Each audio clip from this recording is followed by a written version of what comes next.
Zinc displaces a hydrogen from dilute acids while copper does not. Why? Remember one point here for this question. One of the feature of the electrochemical series, that is, a metal having negative reduction potential can liberate a hydrogen from dilute acids, and a metal with positive reduction potential value cannot liberate a hydrogen from dilute acids. Here, zinc reduction potential value is minus 0.76 volts. Copper reduction potential value is plus 0.34 volts.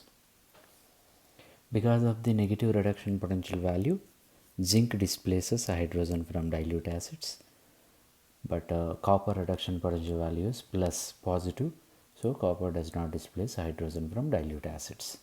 For example, Zn plus dilute HCl, if we take, gives rise to ZnCl2 plus H2 gas. 2HCl we can take.